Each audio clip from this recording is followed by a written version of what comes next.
ndashima rero kuko urubyiruko batekereje ko dushobora kuganira mu by'ukuri. Nkunda kubwira abantu twenda kuganira babwira ngo iminsi yanjye isigaranye yo kuri iyi si niyo gufasha urubyiruko. Nshobora gukora akazi cyangwa ugasanga ndimo ndakora akazi ko muri biro gakomeye, ariko biriya bintu byose uko bingana ugahera ku canyuma nta gaciro biho.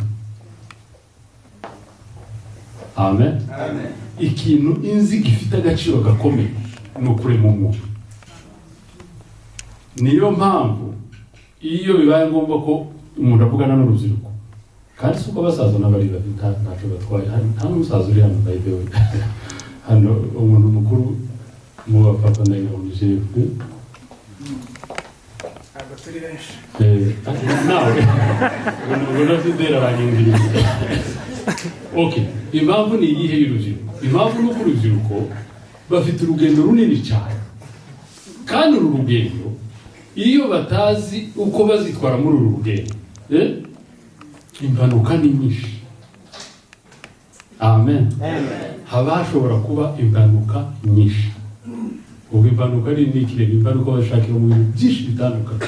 Bashakira mu wenda baragenda bamara guhura, umwe afite ijisho rimwe undi afite irindi rimwe, bagahura bati ni umugore n'umugabo, bombi umwe n'ijisho rimwe undi n'irindi rimwe, bamara bati ko njyewe mbona hano wowe ukabona hari, kandi umwe afite ijisho ry'iburyo undi afite iry'ibumoso. Bamara bati turaburekinga tutandukanye. Iyo ni impanuka. Amahirwe yo kuganira n'urubyiruko ntabwo ariyo topic ngiye kuvuga uburyo bwo gushaka no kubaka oya, nubwo nabyo bishobora kuzamo kuko nabyo birimo, ariko ikintu gikomeye ni ukubaka umubiri wa Kristo mu muntu, ku buryo umuntu agenda mu nzira afite assurance yiyagiye. Amen. Kandi biragoye, ntabwo ari ukuririmba. Kubaka umubiri wa Kristo si ukuririmba, si ukubyina. Amen. Ni ukubakira. Imana yandishuriye akantu, hari n'indirimbo ngira ubanza ari Jimmy wayiririmbye. Jimmy ariko waragiye wabagahe tukabura mu materaniro, kuko nubura mu materaniro bizatera impanuka. Amen. Sinzi niba mwumvise impano Jimmy afite, sinzi niba muyumva, niba iyo ari hariya yicara kuri keyboard murayumva. Naze hano tumusenge, kuko iriya mpano Satani arayikenera, arayishaka, ashaka kuyisenya. Amen. Zaririmba kuzuka kwe, impamvu yo kwizera kwanjye, Yesu mucunguzi arayuda niyerekana zimana nawe. Amen. Amen. Sekiriri muri iyi ndirimbo uhate ukuntu tuzahindurwa kugira ngo duse na Yesu, ni password yo mu muzuko. Amen. Ikintu cyabaye mu muzuko nico kizatubaho, hanyuma tugasa na Yesu. Wenda ndaza kubigeraho n'ubundi nari nabihawe kishurirwa, ndaza kubigeraho mu nyigisho. Bakimara rero kumbwira ngo nzabaganirize, numvaga mu by'ukuri ari ibintu byinshi umuntu yavuga ngo urubyiruko byakabaye ngombwa ko wenda dukinga nk'iyi nzu tukamara nk'icumweru, ariko ntibishoboka kubera ko dufite izindi za gahunda zindi zitandukanye. Ariko bibaye bishoboka, tukaza dufata nka weekend imwe tugakinga.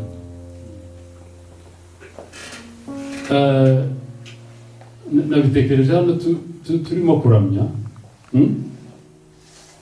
hano hari imbaraga zimeze nk'iza bombe atomike. Ni ukuvuga imbaraga za mwuka ziri hano. Ni imbaraga zimeze nk'iza bombe atomike, ntizishobora kugira ikintu kizihagarika,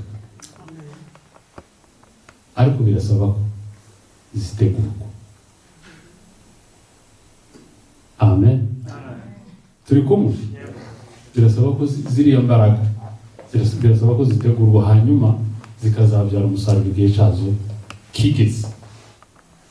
Kandi Imana ntabwo ari injiji. Ushobora kuvuga uti naciye mu mazi, undi nawe akavuga ati njye naje n'indege, undi nawe akavuga ati njyewe naje n'imodoka ngenda mva muri kamyo nja mu yindi kamyo. Umugabo ufite amayisitwari atandukanye, ariko Imana ikabahuriza hano muri iki gihugu. Ntabwo ari ubujiji bwayo. Amen. N'ubwenge bwayo. Ibyo byose ça fait partie y'icyo Imana ibikeneye kuzakora muri mwebwe. Urusha kuvuga ati none se njyewe umuntu wese ngira ibyangombwa kandi urabona sindabona naho nicara, ababenda bene data bavuga bati twe no n'izina ryanjye ntibararyandika no ku rupapuro na rumwe rwa hano muri iki gihugu.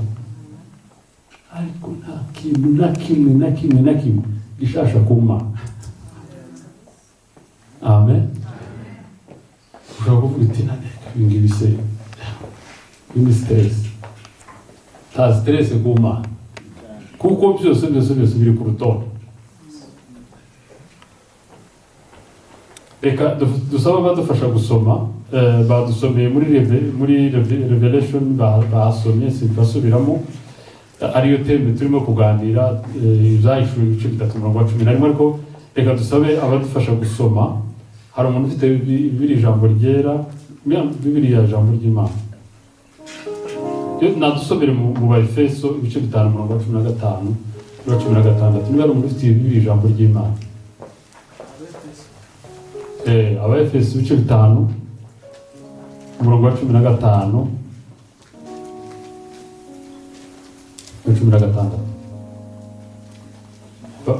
Wafata mikoro. Haravuga ngo muzirikane rero imigenzereze yanyu mutagenza nk'injiji, ahubwo muzirikane rero imigenzereze yanyu mutagenza nk'injiji. Bibiliya yere ivuze gute basi? Mwirinde cyane uko mugenda. Mwirinde cyane uko mugenda. Mutagenda nk'abatagira ubwenge. Muzirikane rero imigenzereze yanyu mutagenda nk'injiji, ahubwo mugenze nk'abanyabwenge. Hari umuntu ufite Bibiliya y'Ikirundi? Dusomere mu Bibiliya y'Ikirundi. Nuko mwirinde cyane uburyo mugenda, mwoye kugenda nk'imburabwenge, ariko mugende nk'abanyabwenge. Mwo kugenda nk'imburabwenge. Amen. Barakoze cyane, Imana ibamugisha. Reka ubundi adusomere muri mu Baheburayo ibice 10, umurongo wa 32 ageze kuri 36, ashireho akitso, asubira atangire kuri uwo murongo ageze kuri 39. Haravuga ngo ariko mwibuke iminsi ya kera, uburyo mwihanganiraga imibabaro y'intambara nyinshi mumaze kuvirwa n'umuco. Ubundi mugahinduka ibishungero, mugatukwa, mukababazwa. Ubundi mugasangira imibabaro n'abagirwa bacyo, kuko mwababaranaga n'imbohe, mukemera munezerewe kunyagwa ibintu byanyu. Mumenye yuko mufite ibindi mwabikiwe birusha ibyo kuba byiza bizahoraho. Dukomeze. Wageze kuri 36. Nuko rero ntimute ubushizi bw'ubwoba bwanyu bufite ingororano ikomeye, kuko subira aho ngaho tuhumve. Nuko rero ntimute ubushizi bw'ubwoba bwanyu bufite ingororano ikomeye, kuko mukwiye kwihangana kugira ngo nimumara gukora ibyo Imana ishaka muzahabwe ibyasezeranijwe. Komeza. Haravuga ngo ariko mwibuke iminsi ya kera, uburyo mwihanganiraga imibabaro y'intambara nyinshi mumaze kuvirwa n'umuco. Ubundi mugahinduka ibishungero, mugatukwa, mukababazwa. Ubundi mugasangira imibabaro n'abagirwa bacyo, kuko mwababaranaga n'imbohe, mukemera munezerewe kunyagwa ibintu byanyu. Mumenye yuko mufite ibindi mwabikiwe birusha ibyo kuba byiza bizahoraho. Dukomeze. haracyasigaye igihe kigufi cyane kandi uzaza ntazatinda, ariko umukiranutsi wanjye azabeshwaho no kwizera. Nyamara nasubira inyuma, umutima wanjye tuzamwishimira. Ariko twebweho tidufite gusubira inyuma ngo turimbuke, ahubwo dufite kwizera kugira ngo tuzakize ubugingo bwacu. Amen. Amen. Urakoze cyane. Hanyuma tugiye gusoma, impamvu ndimo gusoma ahantu hose no kugira ngo baze kudufasha, ni muri Zaburi ya 90:12. Zaburi ya 90:12. Haravuga ngo twigishe kubara iminsi yacu, uburyo bituma dutunga imitima y'ubwenge. Uwiteka garuka, ko watinze uzageza ryari? Abagaragu bawe uduhindurire umutima. Mu gitondo uzaduhaze imbabazi zawe, kugira ngo tuzajye twishima tunezerwe iminsi yacu yose. Garukira ndaho. Amen. Ya, iyi teme iravuga ngo musore, kuko nabikuye muri context uko byanditse hariya. Biravuga ngo musore ukijijwe. Wa musore we ukijijwe. Ntabwo ari umusore wari we wese. Amen. Amen. Hari akandi kantu naje kwibuka, sanga hari ukuntu duterana tukagira ngo twese turakijijwe. Niba turi kumwe hano ukaba utarakira Yesu nk'umukiza wawe, amen. Ndagusaba ngo dukurikirane inyigisho ziri bugende, ariko tuze gusoza bafashe icyemezo ko ugomba kwakira Yesu nk'umukiza. Kuko utabikoze ngo uvuge ngo dore Yesu ndakwakiriye nk'umwami n'umukiza wanjye, haba hari etape utarakora, kandi iyo etape irakenewe. Amen. Hari igihe nyine tubifata ngo turamenyeranye, ariko mu by'ukuri iyo ntambwe nayo igomba kubaho. Niba hari umuntu ushobora guha ayo mahirwe akaza kwakira Yesu, hari navuga ngo ni intangiriro y'ibindi byose. Ibi tugiye kuvuga turabibwira abantu deja basa n'abatangiye cyangwa se bafite urugendo barimo. Uyu musore turimo tuvuga ntabwo ari umusore wari we wese. Turimo turabwira umusore ukijijwe kugira ngo arinde icyo yahawe, hanyuma igihe kitazagera akaba yakibuzwa, cyangwa se kikamwihurubuka, cyangwa se kikamuca mu myanya y'intoki, cyangwa se agasanga atagishoboye kugisingira. Utese noneho uyu muntu uko yagihawe, ikibazo kiri hehe? Impamvu iri hehe? Ni impamvu tumwiruka inyuma kandi yaragihawe. Impamvu tumwiruka inyuma, reka tubanze turebe ese niki yahawe. Uyu musore wakijijwe niki yahawe? Niki umuntu wakijijwe yirata? Twese tuzi ko twirata iki? Agakiza. Amen. Abantu bakijwe ntibazamura amaboko. Umuntu uzi ko yakijijwe, abana uwo baza bavuga ngo abana uwumva gusa ngo twarakijijwe nawe ngo akavuga ati naje narakijijwe. Umuntu uzi ko yakijijwe ubihagazeho akavuga ngo narakijijwe, navuye mu rupfu ninjiye mu bugingo. Amen. Umuntu utazamuye ukuboko aguma ibitekerezo, turaza kumvikana nyuma nawe turabigeraho. Amen. Impamvu ni iki? Nuko ako gakiza ni gift, ni impano twahawe. Iyo mpano twahawe tugomba kuyigira gute? Kuyirinda.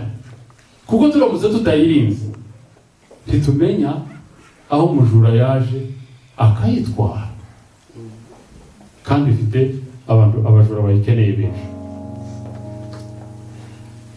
Nafashe ubuzima bw'umukristo, ibi tumaze gusoma byose turagenda tubigarukamo. Nafashe ubuzima bw'umukristo mbugereranya n'inzu ifite ibyumba bibiri, kandi ibyo byumba bibiri ni iby'umuntu umwe. Umuntu ufite inzu imwe ariko akagira ibyumba bibiri. Icyumba kimwe nicyo akoreramo amaswe yiwe, agikoreramo amaswe yiwe. Reka mvuge wenda ni dushe, ni whatever, ni toilette, ibya bintu byawe ukora wowe ku giti cyawe, ni igikoni. Icyo cyumba ntabwo ucakiriramo abantu, ariko ukagira ikindi cyumba wakiriramo abantu. Mwumve iyo ntuza, iyo illustration ndimo gukora, cyangwa se iyo shusho, iyo picture ndimo gukora. Iki cyumba cya mbere kirimo iby'ubuzima bwawe ku giti cyawe, nicyo cyumba nise ngo ni icyumba cyo gutungana. cyo kwezwa. Abo twari kumwe ku mugoroba numva ari nkabyo natangiriyeho. Ni icumba cyo gutunga. Buri muntu wese hagati muri twebwe afite icyo cumba kandi agomba kucitaho, nta n'undi muntu uzaza kukimukorera mu isuku. Amen. Nta mugore ukorera isuku icyo cumba umugabo. Reka nta nshuti wahamagara ngo izi gukorera isuku muri icyo cumba, ni wowe wenyine. Inzira yo kwezwa no gutunga irakureba wowe personnel. Amen. Ariko noneho hakaza kubaho ikindi cyumba cya kabiri. Iyo uvuye muri dushe mwese muzi uko mumeze muri dushe, ndigomba mbyibabwira. Alo, kimuzi uko mumeze muri dushe? Uba umeze ukuntu kwawe nyine kwiyo, uko kuntu umeze iyo ntiwakuzana hano muri salo. Uko niko ubuzima bw'umukristo bumeze. Ubuzima bwawe bwo kwezwa niriya buza gukorerwa. Hanyuma iyo umaze kubikora, iyo umaze kubutunganya, uragaruka ukaza mu buzima bwo kwinteractinga n'abandi, cyangwa se bwo gusabana n'abandi, cyangwa se bwo gufasha abandi, cyangwa se bwo kwigira ku bandi, cyangwa se uko dushobora kubyitwa ariko kose.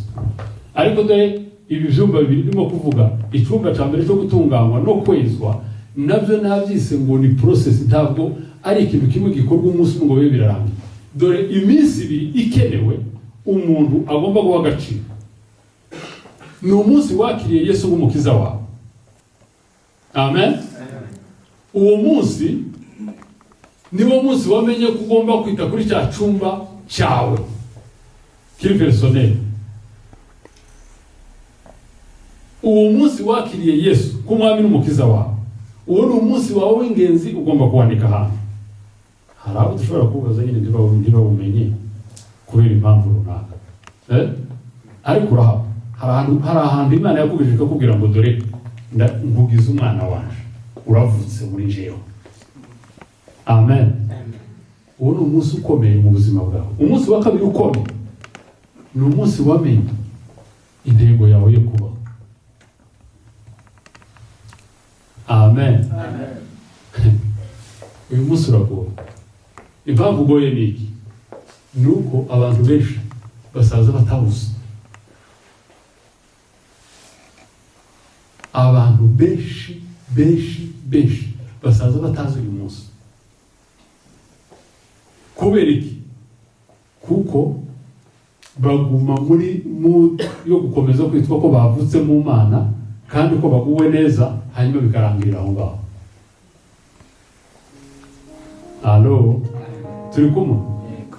Ubwo ndimo ndagenda mbereka ukuntu turi buze gufata iyi nzu yacu tukayubaka neza. Kuko nicyo tugamije kugira ngo iyi nzu twashizemo ibyumba bibiri izaba ari inzu ikwiriye umuntu ari bukuriremo akazagira n'akamaro. Twabivuze ku mugoroba abo twari turi kumwe, ndababwira ngo dore icyo Imana ikeneye. Imana ikeneye ko uca muri ya process yo gukomeza kwezwa no gukiranuka, ariko ikanagutegerezamo kuzatanga umusaruro.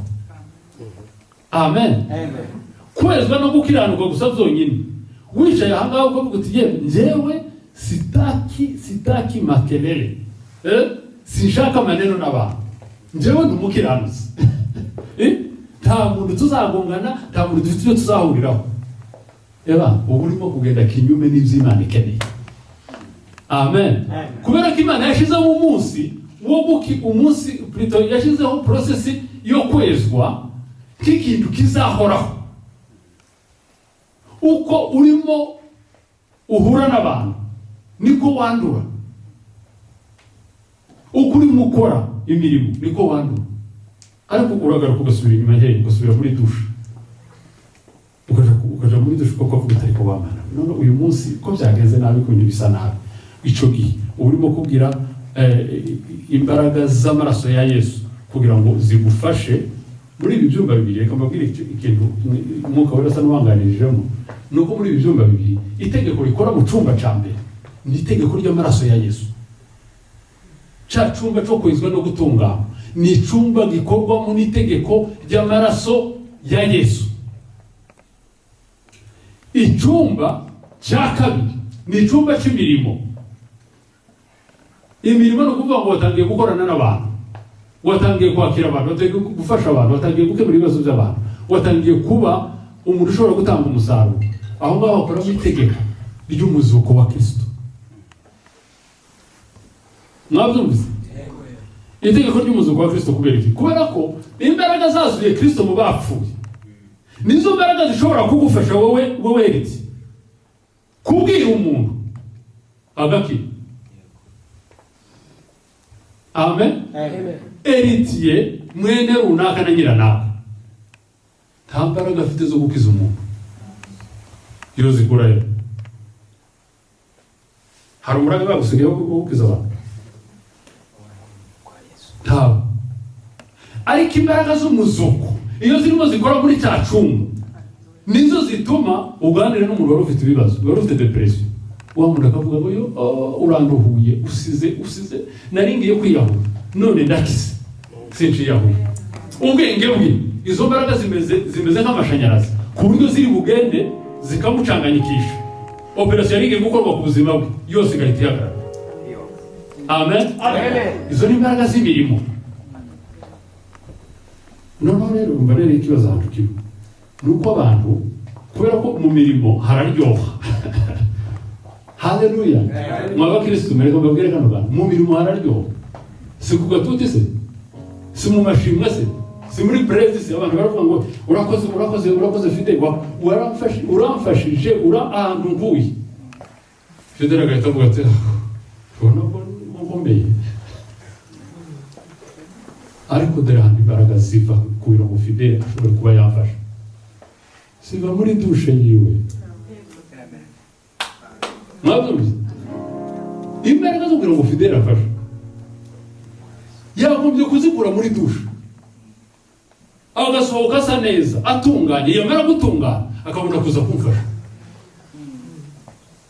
N'ibyo byumba byombi niyo nzu nubatse uyitahane, ibindi byose ushobora kuza kuvuga bishobora kuba ari ibindi, ariko niyo nzu yubatse gutyo. Ni ukuvuga ngo ukeneye ibyo byumba byombi ko byombi bikora. Ikintu cyantangaje ni kimwe nijoro ndimo kuvuga nicyo gihe n'ubuse hazamo uriya mugani Yesu yavuze, umugani w'itaranta. Mwumva mu bundi buryo butangaje.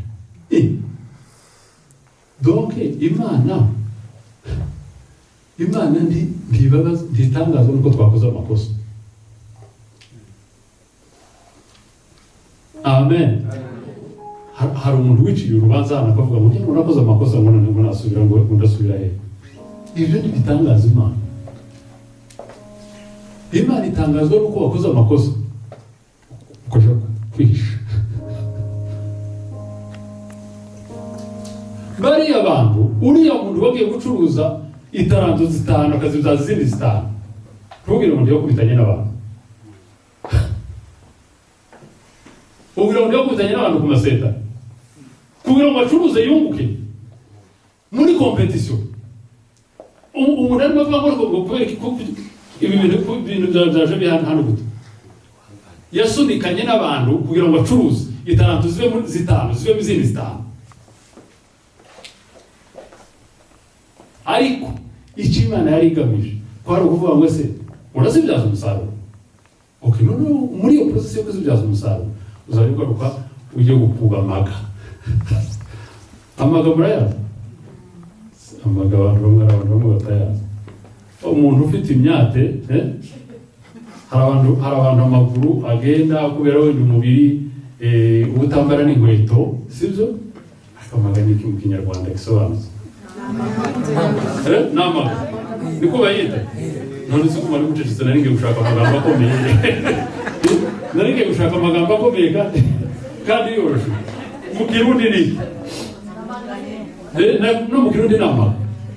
Umva Imana ikitangaza ikibitegereje nuko wowe muri kwa kujya gukubana n'abantu usubira inyuma ukajya koga ukajya kuyakuba akongera akanoga.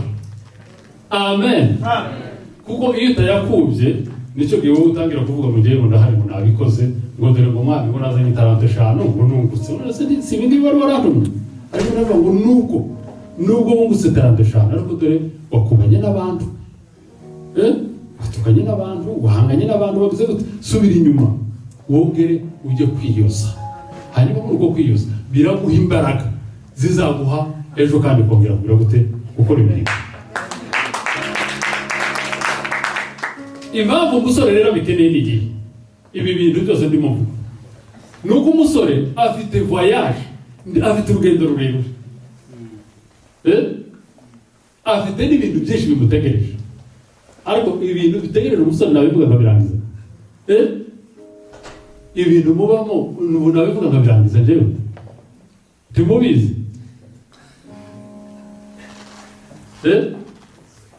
Sinabirangiza murabizi namwe mwenye. Reka ndaza kuvuga mu bikeya, ariko icyo nise ngo ni dushe cyangwa se ahantu hawe hiherereye. Reka mfate sembole ya dushe. Navuze ngo umuntu akifite iminsi ingahe ikomeye. Navuze ngo umuntu afite iminsi ingahe ikomeye. Ibiri. Umunsi wa mbere ni uwuhe? Alice kwakira umwami Yesu. Umunsi wa kabiri kumenya intego yawe. Nukugira gute? Kumenya intego y'ubuzima bwawe. Kuko iyo waheze ku munsi wa mbere birababaje. Ubu umeze nk'akabebe katakuze bahora bambika pampex buri munsi. Ariko iyo wamenye intego yawe icyo gihe nicyo gihe ugenda ukaja muri cya cyumba cya kabiri ukaja kukibyaza umusaruro. Kuko icyumba cya kabiri nicyo kwera imbuto. Icyumba cya mbere nacise mu cyumba cyo kwezwa no gutungana, kandi ibyo ngibyo ni hagati yawe n'amaraso ya Yesu. Niryo tegeko rikora muri icyo cyumba. Amaraso ya Yesu niyo uzi ukabwira utari ko dore mwami nacumuye byananiye ahangaha, dore maze gusitara ku bantu nk'abatanu umunsi wose, ubu ndabigenzana. Amaraso ya Yesu akakubwira ngo ngwino. Ibyo ngibyo nabirangije, hanyuma ucishe mu kidendezi wongere kandi uba umuntu muzima. Haleluya. Icyumba cya kabiri ni ukugira ngo utaba ingumba, ni ukugira ngo utaba unproductive. Niwibwira rero ngo uzakomeza icyumba cya mbere ureke icyumba cya kabiri, uzaba umeze nka wa mukozi Yesu yahaye itaranto ngo amare kuyifata aravuga ngo uriya mugabo ndamuzi, iyi taranto ninyifata ikazahomba tuzagirana amakimbirane. None njyewe mpisemo kuyicukurira kobo, nagaruka azasange nyifite yose itarigeze ikorwaho n'urwara, nyimuhe kuko yari imeze. Uwo muntu Yesu yaravugaye abura n'amagambo amubwira, ariya magambo yakoresheje kuvuga ngo genda wa mukozi w'umupfapfa w'umunyamwaka, ni ngaho yabuze yandi magambo arenze yagombye kumubwira. Kuvuga ngo Olivier narakurema, ngo bari kukurema nguha gift y'agakiza, umurikirwa n'umucyo w'ijuru. Ngo bari kumurikirwa n'umucyo w'ijuru, ufata wa mucyo uwibikaho uraceceka. Kandi nari nguhaye umucyo kugira ngo numara kumurika umurikire ko mubivuze bukeye, umurikire abandi. Ushobora gutunganya icyumba cya mbere ngo uzavuge kugitunganya ngo ugitunganye utari gukora mu cya kabiri, ubwo buzima buzakura. Amen. Umuntu uri hano reka wenda avuge nta nshaka mvuge hano mu itorero. hano mu itorero ariko twese tugomba gukora hano mu itorero. Hari departement zihari zitandukanye bibavuga bati aha ngaha bakora naho bakora aha ngaha. No, hari n'igihe ushobora kuvuga uti aha ngaha wenda sinawe ushobora ukavuga uti ndakora muri iki ngiki, ariko ntabwo ari wo murimo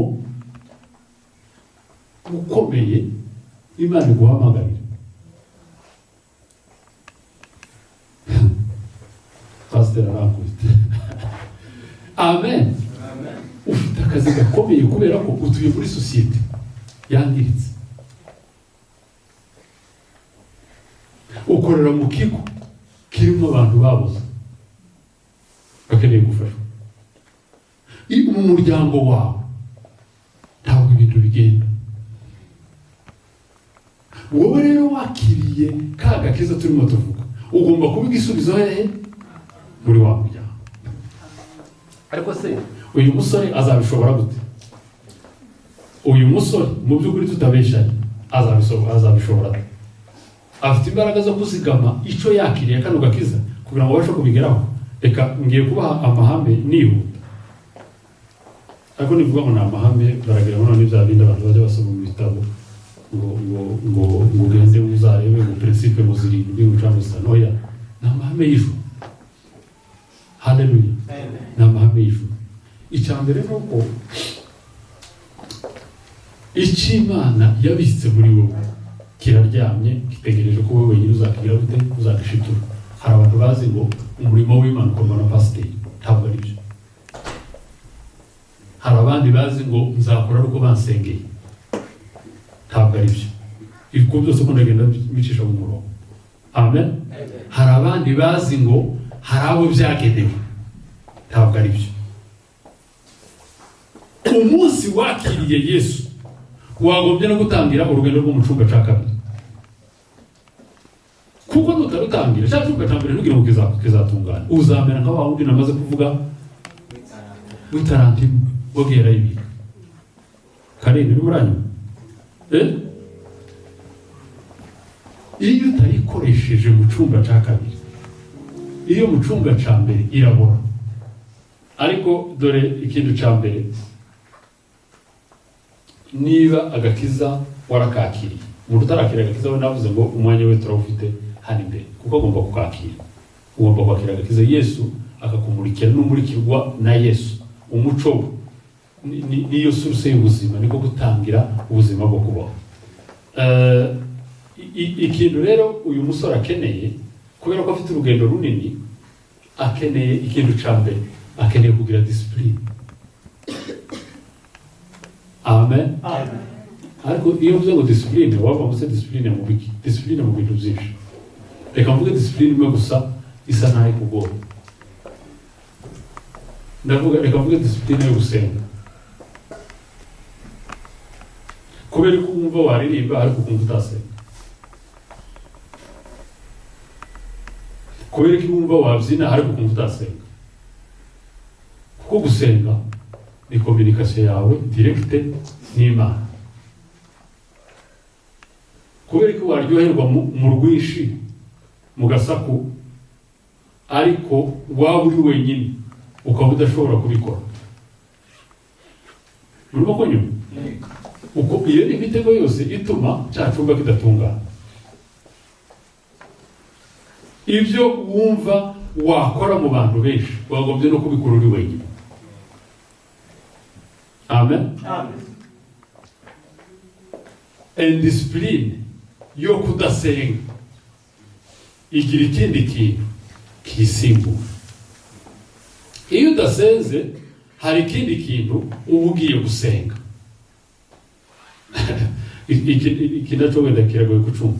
Ni ukuvuga ngo gusenga ni ubuzima. Iyo utari musenga uba ufite ikindi kintu uhugiyemo. Hari ikindi kintu cyagisimbuye. Icyo kintu cyagisimbuye ni iki? Ikigirwamana cyasimbuye gusenga ni iki? Icyo kigirwamana ugomba kugisenya kugira ngo noneho usigarane discipline yo kuvuga ngo jewe n'Imana turi kumwe. Amen. Amen. Impamvu ndimo kuvuga gusenga ari fondation y'ibindi byose niki? Nuko ibindi byose wokora ama principe yandi wasomye mu bitabo bitandukanye aranyerera cyane kandi ni magufi. Tanjo yanagufasha. uzahura n'abantu bakubwira ngo njye mfite PhD afashe amakaravati hanga yafunze, ariko usange ibintu arimo avuga kubera ko bidashingiye ku gusenga, ni ibintu tera. Amen. Arimo arakubwira utuntu wenda twamufashije mu minsi 2 ukwezi kumwe amezi 2, ariko bitamuhaye ubuzima. Sibyo? Indiscipline ya mbere ugomba guhagararaho ni indiscipline ituma udasenga. Ikintu gituma udasenga ugomba guhaguruka kirwanya. Amen. Iyo ni prayer. Indiscipline mu kurwanya iki? Kudasenga. Kuko gusenga ni iki? Gusenga birimo za mbaraga zo kwezwa n'imbaraga zo gukora. Ni ukuvuga ngo ni kombinezo y'ibintu bibiri. Harimo imbaraga z'amaraso n'imbaraga z'umuzuko. Izo mbaraga zombi iyo zihuye zifata wa muntu wari weak w'umunyantege nke zikamuhindura umunyembaraga. Amen. Umuntu wari weak, umuntu wari ucitse indege udashoboye, utihagazeho, udafite n'ikintu na kimwe wabona.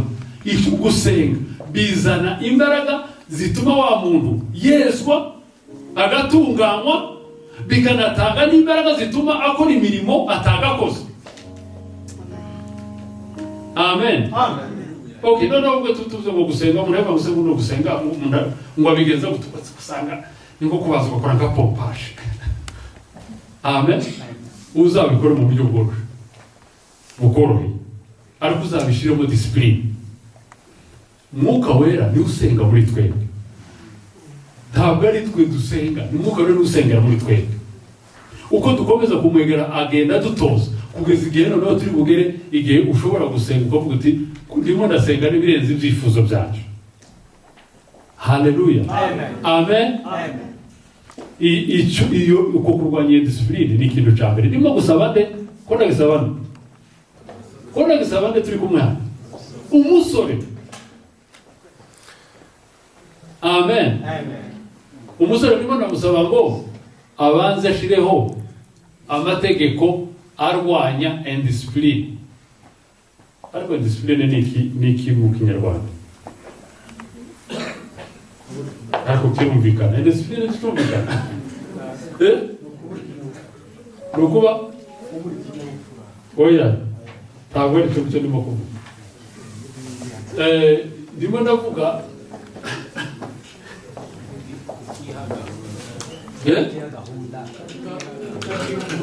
niba n'abantu kujagarara, niba n'abantu kumera gute sinzi ko nabyiye. Ni ukuvuga nta murongo, nta bintu bihamye afite agenderaho, ibije n'ibyo asa nabyo. Amen. Icya kabiri, ndabizi ko mwese mukunda kuvuga ngo ese ngo nagiye gusenga ngo umukozi w'Imana ngo yambwiye itungo. Alo, turi kumwe? Ni utuntu bakubwiye n'utundi bazakubwira. Ngiye kugusezerera hano kugira ngo ubwize ukuri. Amen. Abaguhanuriye n'abandi bazaguhanurira. Ni wowe muhanuzi w'ubuzima bwawe bwa mbere. Amen. Habe nubwo bahanura bakongera bagasubiramo bagahanura, wowe ugakomeza ukinangira cya cyumba cyawe bigakomeza ikabamo umwana, ntacyo bazakora. Abahanura niki bazakumarira? Ugomba kugira discipline yawe wenyine. Ariko mu bakristo, ariko tugire gutandukana kw'Imana. Ngo bavuze ngo hari umuntu ngo arimo arakoraho, ntabwo turi muri maji. Amen. Ntabwo turi muri maji ngo ni ibintu ngo Imana ngo arempirime ibitangaza. Yesu yaduhaye gahunda y'urugendo ruri serious. Ni ukuvuga ngo Yesu gahunda yashizeho ni ubuzima. Ntabwo ari ibintu ngo bavuze gutya ngo babigenje gutya. Ni ubuzima bwo gutangira, ugatangira ubuzima bushasha, ugatangira ubuzima bwo kwezwa, ukabugenderamo tutungana 100%. Ariko ukavuga ngo ndi mu rugendo, icyo gihe Mwuka wera agenda gutunganya. Mwuka wera ufite akazi ko kugenda agira gute agutunganya. Kuko icyambe ni uko baravutse umunsi wavutse ukavuka mu rugo rwa data. uwo munsi impundu zagize gute zaravuze umunsi wavuze bakavuga bati ijuru twakiriye umuntu runaka n'uyu munsi ndatekereza ko ari abantu ijuru riri bwakire kuko ijuru ntiryishimiye ko ukomeza kuba inyeshamba. Amen. Umuntu wiragira akicura. Amen. Kuko Yesu ikintu yakoze iyo usomye mu byayishuwe barakubwira ngo yarebye icubahiro kiri mu gucungura abantu ngo arakitegereze akirebye gutya kubera ko yari Imana ireba byose ngo yitegereze icubahiro kiri mu gucungura abantu ngo aravuga ngo iyi ofa sinshobora kuyimisiga. Donc offre yo gucungura umwana w'umuntu sinshobora kuyimisiga. Donc aragukeneye kuruta wowe uko ubishaka. Amen. Iyo ni discipline imwe. Plutôt iyo ni principe imwe mbaye mvuzeho bukeya.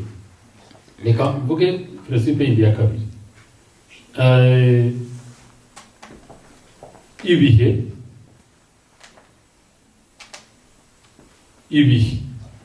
Ibihe ntibizakubwire uko byishakiye. Amen. Tumubona ko ibintu byose ubu ngubu ibyari bibi bisigaye byitwa ibyiza. Ese murabibona? Abantu badafite amaso yo muka bari bashobora kuyibona kuko bavuga ko barabireba bakabona birashashakira. Ariko ibihe ducamo ntibizaguhuma amaso ngo uvuge ngo ngiye gusa nabyo. Ese reka mbabaza, none se kuba inzoga zisigaye zigura iyero rimwe uko bisobanuye ngo urahita usa nazo ngo ni ukubera ko zihendutse? Amen. Warabatijwe, waravutse muri Yesu, warakoze, hari birthday yawe muri Yesu. Muri Yesu akaba arimo birthday yawe, ariko ugasubira kandi ukavuga ngo ngiye gusa na biri. Mwaba Kristo, niba muri Yesu baselebratinga umunsi wavutse muri urwo, ntiwagombye gusubira gusa n'ibindi bibonetse ibyo ari byo byose. Amen.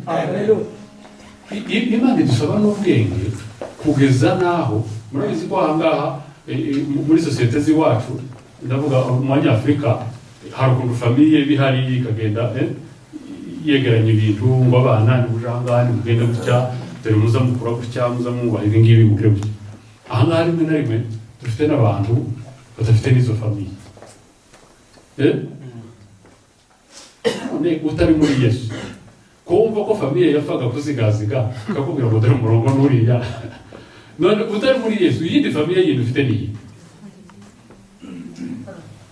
Alo, mwaramutegereje ko nzahano tugasirimba? Oya, ni mu mwatumiye abajeni. Niba utari muri Yesu, famiye yawe, reka mvuge kuko na famiye nayo yafaga kubuzabuza nyine, ariko nyine ntabyo yari ishoboye. Ariko ubu nyine ukaba wenda uvuga uti okay, ubu ndiragira nkicyura kora icyo natekereje, kajyaho nashaka, nkinjira aho nshaka, ngakora ibyo nshaka, ngasangira naho ushaka. Wumva bizagenda bite? Amen. Principe yo kugira ngo use n'ibibonetse byose igomba guhagarara. Amen. Ndabizi kuvuga atari ko birangora, ndewe umusore wavuze ngo we inzoga yakaziritse ngo ariko ikintu yanga ngo yanga icyapa cy'inzoga. Ati ndewe iyo mbonye icyapa mbanguye birabirangiye. Ati wenda ndabonye icyapa nabireka, ariko ngapfa kubona gusa bakubise icyapa hari, numva imbaraga zishize ngahita mbafaragisa. Reka mubwire ikintu kimwe, nta handi hantu wahungira, ni muri Yesu. Ukinjiramo ugatunganya cya cyumba cyawe, Imana nidufasha tuzadevelopa iyi teme neza kugira ngo muyumve, kuko gutunganya kiriya cyumba cyawe akamaro bigufitiye nuko bigufasha wowe guhora witekerezaho, ukaba responsable w'ubuzima bwande bwawe. Nta mwungeri w'ubwo buzima, ni wowe wenyine uri umwungeri wawe. Ariko kugira ngo ube umwungeri wawe ugomba kuba ufite ibikoresho. Ese hari umuzamu mwari mwasanga ahagaze gutya gusa yifashe mu mifuka, aba afite igikoresho, aravuga ati aha ngaha ndiyama gutya, nibigenda gutya afite indembo cyangwa afite imbunda cyangwa afite inkono. Ariko ibaza umuntu uhagaze gutya akavuga ngo ni umurinzi. Umuntu arahagaze gutya gutya nta kindi kintu afite cyo kwiyamisha, ariko akakubwira ngo ni umurinzi. Urinzi iki? Uhagaze gute? Ushobora gucaha nde? Wabicaha gute? Amen. Imana iduha ubwenge. Iminota yanjye irasa n'igiye kurangira. Imana iduha ubwenge mwa basore. Imana iduha ubwenge bwo kumenya. Reka mbabwire ku principe izo zikomeye, wenda iz'ingenzi twazazigarukaho ubutaha. Iya mbere ni uko ugomba gushakisha uburyo utunganya icyumba cyawe, kandi cyakindi navuze ngo icyumba cyawe prive, ni icyumba cyawe na Mwuka Wera, ni icyumba cyawe cyo kwezwa, ni icyumba cyawe cyo gusabiramo imbabazi, ni icyumba cyawe cyo kwezwa mu maraso ya Yesu, ni icyumba cyawe cyo kwihererana n'Imana ikomeye. Icyumba cya kabiri ntuzakireke, kuko nukireka kiriya cya mbere nicyo kizakora. Ni ukugira gute? Ni uguhamya Yesu publicly, ni ukubivuga publicly. Iyo ubivuga ukabivuga mu ruhame, niba ari umukobwa abahungu basigara bamureba bakavuga ati uriya reka uriya we ni ushakira ahandi, uriya we turabizi. Nugerayo aratangira kubwire amakuru ngo we barokora, nta kibazo. Bazakwita iyo se bavuge ngo abasore iyo uhuye n'abasore babwira amakuru ya barokora, reka utwaye hari ikosa ririmo. None urashaka ngo nusanga ngo barimo bagira gutya nawe ugira gutya? No, hagarara ku cyo wamenye, ukirepresente, nibiba ngombwa ugihagarariye.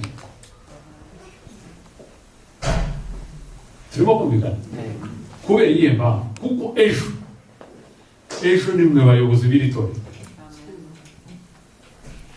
Murabizi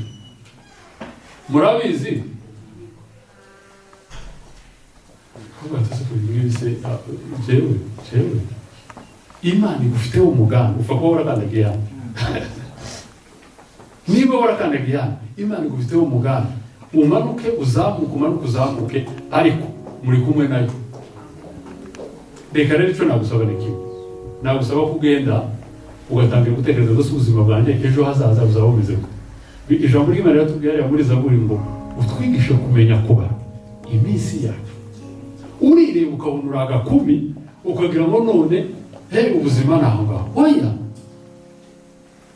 Satani arashaka ko n'ubwo bukumbi bwawe abukoresha, kandi nabukoresha biza inzira zawe bihagaze. Amen. Uko nyumva sasa wanyanze urumva dushobora kuba inshuti.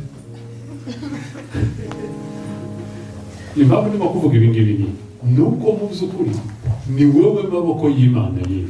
None urabona Imana izifata kwitama ivuge ngo nabuze abantu zagenze ko yo. Donc hari igihe Imana izavuga ati ariko nashatse umuntu, ngo yigeze gushaka umuntu muri Israel ngo ndamubura, ngo nashakishije ngo nshaka umuntu ndamubura, ariko abo ngabo bose muri twebwe. Amen. Abasore abakobwa mugende mwige kumenya Imana no kuyihagararira mutinyutse, mudafite isoni izo arizo zose. Kuko nimukorera mu ipfuno mugakorera mu isoni, ngo muko isoni yagize gute? Ngo yarazirariye. Ubona umugani twasanze bavuga ngo ngo yarazirariye. Nimukorera mu isoni muzakoreshwa ibyo mutatekereje. Ubwo mwagira ngo tuze hano tuvuge ngo cheza. No, duceze ariko twubakira ku mahame yo kuba abantu bari discipline. Amen. Kuko nico chize Imana ifite cejo hazaza. Ni mwebwe donc hari umuntu iminota yashize ariko rekavuga kano kantu Imana kubera ko itanga uburyo bwo kureba butandukanye n'ubwo abantu barebamo ikirene isenyuka Imana yahaye abakristo bo muri ikirene ibaha irindi yerekwa ritandukanye n'ibibazo bafite. Amen. Ubwo ndashaka kugira ngo nawe ubyumve wowe turi kumwe hano. Imana irababwira ngo mugize opportunity ikirene irasenyuka kuko mwebwe nari maze kubabonamo ingabo zanje zizankorera muri Europe. None rero igihugu cyasenyutse mugiye gukora unyumvire nawe kandi igihugu cyasenyutse ariko Imana irimo iravuga ibintu biri positive mu gusenyuka. Igihugu cyasenyutse amazu yashize abantu Imana ikababwira ngo dore mwebwe nimwe mugiye kuba umusemburo muri bihugu by'Uburayi bwo kugenda muvuga iki Imana bakongera bakayumva mu rushaka. Wabyumva ubu buzima ubu ngubu turimo ntabwo buri negative wibureba muri aspect negative. Amen. Imana irabirebamo ikintu nubwo twitwa ba migrant uzumundara kazina kabi ngo babimukira nubwo twitwa ngo turabimukira ku Mana ntabwo ariko nguko bimeze. Imana irabirebamo ikindi kintu cyo kuvuga ngo abangaba bazakora ibintu tari ubundi nari kuzakora abandi bantu babikora ariko ubwo nababonye ni mu muzabikora.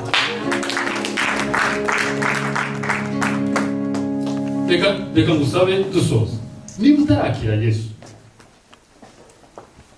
nta birthday urakora. Reka nguhe amahirwe yo kugira ngo utambuke wakire Yesu akubera umwami w'ubuzima n'ubugingo bwawe. Ibi ngibi ni ukubera urukundo rwayo rwinshi. Natwe tumaze kugerayo tumaze kwinjira muri Yesu twasanze iminsi twageze hanze tutaramunjiramo yapfuye gusa. Ibindi byose kandi birimo ndababwira uko mbyumva n'uko mbyemera. Ibindi byose ni bipirate. Ndabizi kuri mushaka ishuri nta kibazo ukomeza ushake, ndabizi kuri mushaka amafaranga ukomeza uyashake, ndabizi kuri mushakisha simbizi ibyo ukora, ibi byose ukomeza ubishake, ariko byose biroroshe n'ibituca. Ikintu gikomeye gusa kimwe ni ugukomereza muri Yesu. Utera intambwe uzuhagarare hano abakozi b'Imana bakurambikeho ibiganza wature ko Yesu ari umwami w'ubugingo bwawe biragufasha. Reka duhaguruke Jimmy adufashe mu ndirimbo ntoya hanyuma tugane ku musozo. Ariko reka ngusabe mu by'ukuri niba uri kumwe natwe ushobora kubuterana hano ukavuga uti ndagenda nkabireba ndabona biryoshye bimeze neza, ariko renga iyo ntambwe ugere ku ntambwe yo kuvuga ngo ndashaka noneho nanje kuvuka muri uyu muryango, kuko Imana irifuza ko wavuka muri uyu muryango wabakije. Nuvuka muri uyu muryango wabakije uzawukije ubuzima bwawe, uzawukije ubuzima bwawe. Umunota umwe mu ndirimbo dutegereze dutanga amahirwe ku muntu waba yumva ashobora kuza akakira Yesu nk'umwami n'umukiza we, hanyuma tuzasenga.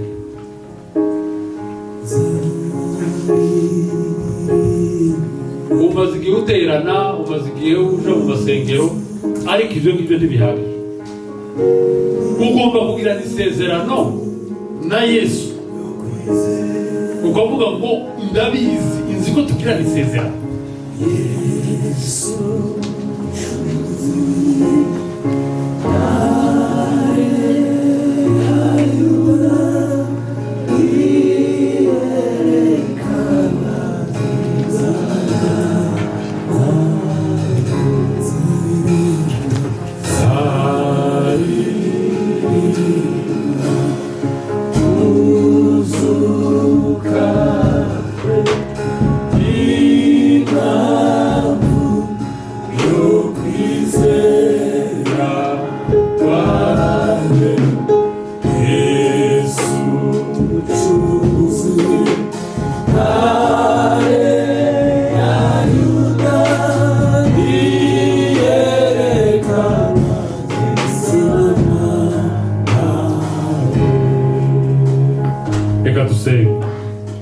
gusenga ngusaba ngo wenda nari kuvuga n'amahame menshi ariko ntibikunze, ariko reka gusabe aya mahame y'ingenzi ugende guhera uyu munsi wiyumvemo ko uri fier kubuvuka kwa data.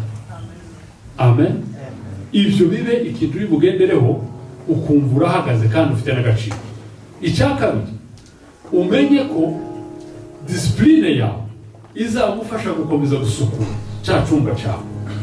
Icya gatatu, ntuzareke kurepresenta Yesu aho biri ngombwa ngo wifofire cyangwa se wishushanye aho ugeze hose. Ngo wahanga ngo birasa gutyo ngo natwe dusana aho bizaba ngombwa uzavuga ngo dore njyewe naracungu, dore njyewe narakije. Reka dusenge Imana kugira ngo bizadufashe muri uru rugendo. Uwiteka tugushimiye ko utugiriye neza kandi kubanye na buri muntu ukora wose. Reka ijambo ryawe rigende ryera imbuto, icyo dukora twebwe ni ukubiba, ariko ni wowe Mwuka Wera ugenda usobanurira abantu cyane, ukabasarurira kugira ngo babashe kumva ndetse binabagirira akamaro muri ubu buzima ndetse n'ubuzima bwose buzaza.